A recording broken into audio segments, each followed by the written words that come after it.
역대하 36장. 그 땅의 사람들이 요시아의 아들 여호아스를 데려다가 그 아버지의 뒤를 이어 예루살렘에서 왕으로 삼았습니다. 여호아스는 23세의 왕이 됐고 예루살렘에서 3개월 동안 다스렸습니다. 이집트 왕이 그를 예루살렘의 왕의 자리에서 쫓아냈습니다. 그리고 유다로 하여금 은 100달란트와 금 1달란트를 바치게 했습니다.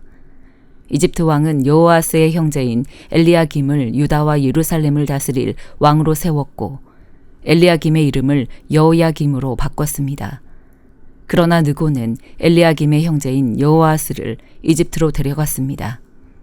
여호야김은 25세의 왕이 됐고 예루살렘에서 11년 동안 다스렸습니다.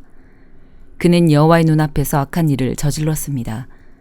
바벨론 왕 느부갓네살이 그 땅을 공격해 여호야김을 쇠사슬로 묶어 바벨론으로 끌고 갔습니다. 느부갓네살은 또 여호와의 성전에서 기구들을 바벨론으로 가져가 자기 신전에 두었습니다. 여호야김이 다스리던 다른 일들과 그가 했던 역겨운 짓들과 그의 못된 짓들은 이스라엘과 유다의 왕들의 역사책에 적혀 있습니다. 그리고 그 아들 여호야긴이 뒤를 이어 왕이 됐습니다. 여호야긴은 8세의 왕이 됐고 예루살렘에서 3개월 10일을 다스렸습니다. 그는 여호와의 눈앞에서 악한 일을 저질렀습니다. 새해 초에 바벨론 왕 느부갓네살이 그에게 사람을 보내 그를 바벨론으로 데려갔는데 그때 여호와의 성전에 있는 값진 물건들도 함께 가져갔습니다.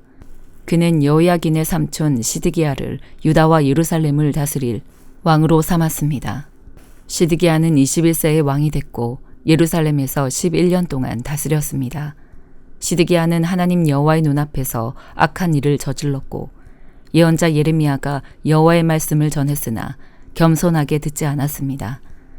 느부갓네살 왕은 그로 하여금 하나님의 이름으로 충성을 맹세하도록 했는데 왕은 느부갓네살에게 반항했습니다. 그는 목이 곧고 마음을 굳게 해 이스라엘의 하나님 여호와께 돌아오지 않았습니다. 제사장들의 모든 지도자들과 백성들도 저 민족들의 모든 역겨운 일들을 따라 했습니다. 그들은 여호와께서 예루살렘에서 거룩하게 구별하신 여호와의 성전을 더럽히면서 더욱 죄를 범했습니다. 그들의 조상들의 하나님 여호와께서 그분의 예언자들을 보내 계속 말씀하셨습니다. 이는 그분이 그분의 백성들과 그분이 택하신 곳을 불쌍히 여기셨기 때문입니다. 그러나 그들은 하나님께서 보낸 예언자들을 조롱하고 그들의 말을 무시했으며 그분의 예언자들을 비웃었습니다. 마침내 여호와의 진노가 그분의 백성들을 향해 일어났고 전혀 돌이킬 길이 없게 됐습니다. 그분은 그들을 바벨론 왕의 손에 붙이셨습니다. 바벨론 사람들이 와서 성소에서 젊은 사람들을 칼로 죽였습니다. 젊은 남자나 여자, 약한 사람이나 건강한 사람을 가리지 않고 죽였습니다. 하나님께서는 그들을 모두 느부갓네살에게 넘겨주셨습니다. 느부갓네살은 하나님의 성전에서 크고 작은 모든 물건과 여호와의 성전에 있는 보물과 왕과 신하들의 보물들을 바벨론으로 가져갔습니다. 그들은 하나님의 성전에 불을 지르고 예루살렘 성벽을 무너뜨렸습니다. 그들은 모든 왕궁과 거기 있는 모든 값진 것을 부숴버렸습니다. 느부갓네살의 칼을 피해 살아남은 사람들은 바벨론으로 끌려갔고 거기서 느부갓네살 왕과 그의 아들들의 종이 됐습니다. 페르시아 제국이 바벨론을 물리칠 때까지 그렇게 살았습니다. 예레미야를 통해 하신 여호와의 말씀이 이루어져 땅이 안식년을 누린 같이 70년 동안 황폐했습니다. 페르시아 왕 고레스 1년에 여호와께서 예레미야를 통해 하신 말씀을 이루셨습니다. 여호와께서 페르시아 왕 고레스의 마음을 감동시키시니 그가 나라 온 지역에 칙령을 내려 이렇게 널리 알렸습니다. 페르시아 왕 고레스는 말한다. 하늘의 하나님 여호와께서 세상의 모든 나라들을 내게 주셨다. 하나님께서 나를 세우셔서 유다의 예루살렘에 성전을 짓게 하셨다. 이제 너희 가운데 하나님의 백성인 사람은 누구나 다 예루살렘으로 돌아가도록 하라. 하나님 여호와께서 너희와 함께 하실 것이다. 요한계시록 22장. 그 후 천사는 하나님과 어린 양의 보좌로부터 흘러나오는 수정같이 맑은 생명수강을 내게 보여주었습니다. 강물은 도성의 길 한가운데로 흐르고 있고 강양 쪽에 있는 생명나무는 매달 열매를 맺어 12열매를 맺고 나뭇잎들은 나라들을 치료하는 데 쓰입니다. 또 다시는 저주가 없을 것입니다. 하나님과 어린 양의 보좌가 도성에 있고 그의 종들이 하나님을 섬길 것입니다. 그들은 하나님의 얼굴을 볼 것이며 그들의 이마에 하나님의 이름이 있을 것입니다.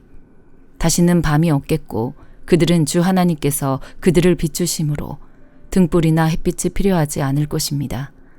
그들은 영원히 통치할 것입니다. 천사는 내게 말했습니다. 이 말씀들은 신실하고 참되다. 주, 곧 예언자의 영들의 하나님께서 속히 일어나야 할 일들을 그의 종들에게 보이시려고 그의 천사를 보내셨다. 보라, 내가 속히 갈 것이다. 이 책의 예언의 말씀들을 지키는 사람은 복이 있다. 이것들을 듣고 본 사람은 나 요한입니다. 내가 듣고 보았을 때 나는 내게 이것들을 보여준 천사에게 경배하려고 그의 발 앞에 엎드렸습니다. 그러자 천사가 내게 말했습니다. 그렇게 하지 마라. 나는 너와 네 형제 예언자들과 이 책에 기록된 말씀들을 지키는 사람들과 함께 종된 사람이다. 너는 하나님께 경배해라. 그는 또 내게 말했습니다. 때가 가까이 왔으니 너는 이 책의 예언의 말씀들을 임봉하지 마라. 불의를 행하는 사람은 그대로 불의를 행하게 하고 더러운 사람은 그대로 더러움 가운데 있게 하고 의로운 사람은 그대로 의를 행하게 하고 거룩한 사람은 그대로 거룩하게 해라. 보라, 내가 속히 갈 것이다.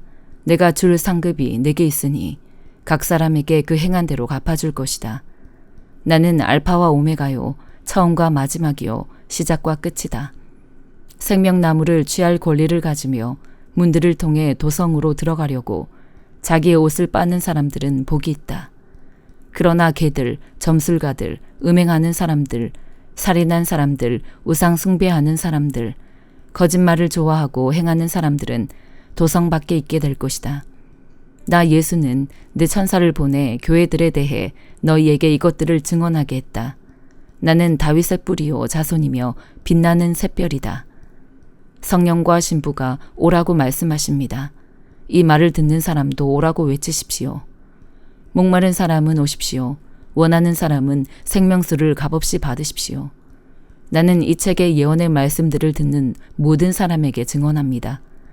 누구든지 이 말씀들에 어떤 것을 더하면 하나님께서 이 책에 기록된 재앙들을 그에게 더하실 것입니다.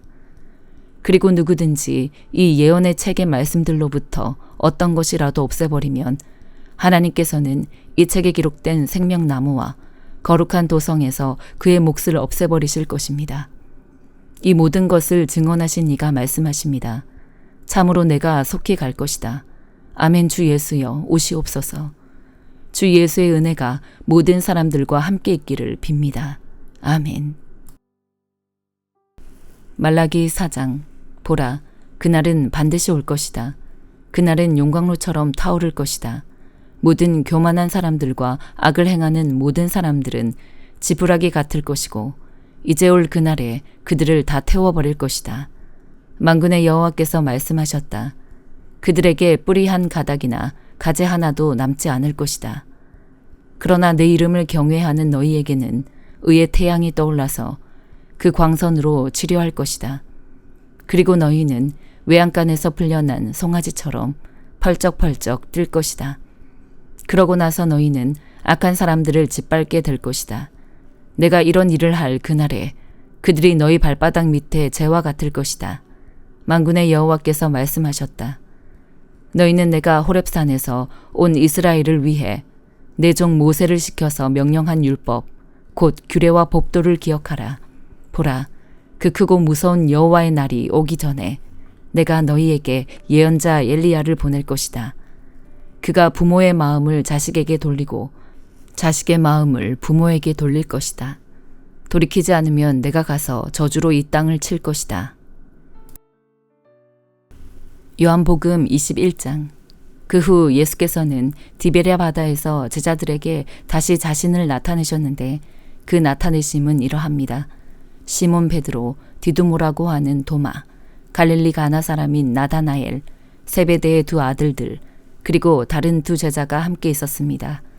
시몬 베드로가 그들에게 나는 물고기를 잡으러 가겠소 하고 말하자 그들이 우리도 같이 가겠소 하고 말했습니다. 그들은 나가서 배를 탔습니다. 그러나 그날 밤 그들은 물고기를 한 마리도 잡지 못했습니다. 날이 밝아올 무렵 예수께서 바닷가에 서 계셨으나 제자들은 그분이 예수이신 줄 알아보지 못했습니다. 예수께서 제자들에게 얘들아 물고기를 좀 잡았느냐 하고 물으시자 그들은 한 마리도 잡지 못했소 라고 대답했습니다. 예수께서 제자들에게 말씀하셨습니다. 그물을 배 오른편에 던져보라. 그러면 물고기가 잡힐 것이다.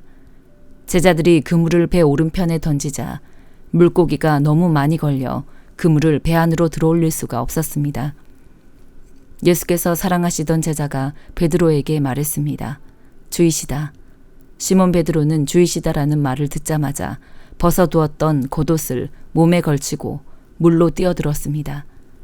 그러나 다른 제자들은 배를 탄 채 물고기가 가득한 그물을 끌면서 배를 저어 육지로 나왔습니다. 배가 바닷가에서 약 200규빗 정도밖에 떨어져 있지 않았기 때문입니다. 제자들이 육지에 도착해서 보니 숯불을 피워 놓았는데 숯불 위에는 생선이 놓여 있었고 빵도 있었습니다. 예수께서 제자들에게 말씀하셨습니다. 너희가 방금 잡은 생선을 좀 가져오라. 시몬 베드로가 배에 올라 그물을 육지로 끌어내렸습니다. 그물 안에는 큰 물고기가 153마리나 들어 있었습니다. 물고기가 이렇게 많았는데도 그물은 찢어지지 않았습니다. 예수께서 제자들에게 말씀하셨습니다. 와서 아침을 먹으라. 다들 그분이 주이신 줄 알고 있었기 때문에 제자들 중 감히 그분께 누구십니까? 라고 묻는 사람이 없었습니다. 예수께서 오셔서 빵을 가져다가 제자들에게 나눠주셨고 이와 같이 생선도 주셨습니다. 예수께서 죽은 사람들 가운데서 살아나신 뒤 제자들에게 나타나신 것은 이것이 세 번째였습니다. 그들이 아침 식사를 끝마치자 예수께서 시몬 베드로에게 말씀하셨습니다. 요한의 아들 시몬아, 네가 이 사람들보다 나를 더 사랑하느냐? 베드로가 말했습니다. 예, 주여. 제가 주를 사랑하는 것을 주께서 아십니다. 예수께서 베드로에게 말씀하셨습니다. 내 어린 양떼를 먹여라. 예수께서 베드로에게 다시 말씀하셨습니다. 요한의 아들 시몬아, 네가 나를 사랑하느냐? 베드로가 예수께 대답했습니다. 예, 주여. 제가 주를 사랑하는 것을 주께서 아십니다. 예수께서 베드로에게 말씀하셨습니다. 내 양떼를 쳐라. 예수께서 베드로에게 세 번째로 말씀하셨습니다. 요한의 아들 시몬아, 네가 나를 사랑하느냐? 예수께서 세 번째, 네가 나를 사랑하느냐 하고 물으시자 베드로가 근심하며 말했습니다. 주여, 주께서는 모든 것을 아십니다. 제가 주를 사랑하는 것을 주께서 아십니다. 예수께서 베드로에게 말씀하셨습니다. 내 양떼를 먹여라. 내가 진실로 진실로 너에게 말한다. 네가 젊어서는 스스로 옷 입고 원하는 곳으로 다녔지만 늙어서는 남들이 네 팔을 벌리고 너를 묶어 네가 원하지 않는 곳으로 너를 끌고 갈 것이다. 예수께서 이렇게 말씀하신 것은 베드로가 어떤 죽음으로 하나님께 영광 돌릴 것인지를 알리기 위함이었습니다. 그러고 나서 예수께서 베드로에게 말씀하셨습니다. 나를 따라라. 베드로가 돌아보니 예수께서 사랑하시던 제자가 따라오고 있었습니다. 이 제자는 만찬에서 예수께 기대어 주여, 주를 배반할 사람이 누구입니까? 라고 물었던 사람이었습니다. 베드로가 그 제자를 보며 예수께 물었습니다. 주여, 이 사람은 어떻게 되겠습니까? 예수께서 베드로에게 대답하셨습니다. 내가 돌아올 때까지 그가 살아있기를 내가 원한다 할지라도 그것이 너와 무슨 상관이 있겠느냐? 너는 나를 따라라. 이 말씀 때문에 이 제자가 죽지 않을 것이라는 소문이 형제들 사이에 퍼졌습니다. 그러나 예수께서는 그가 죽지 않을 것이라고 하신 것이 아니라 단지 내가 돌아올 때까지 그가 살아있기를 내가 원한다 할지라도 그것이 너와 무슨 상관이 있겠느냐라고 말씀하신 것뿐이었습니다. 이 일들을 증언하고 기록한 사람이 바로 이 제자입니다. 우리는 그의 증언이 참되다는 것을 알고 있습니다. 이 밖에도 예수께서 행하신 다른 일들이 많이 있으나 그 모든 것을 낱낱이 다 기록한다면 이 세상이라도 그 기록한 책들을 다 담아두지 못할 것입니다. 아멘.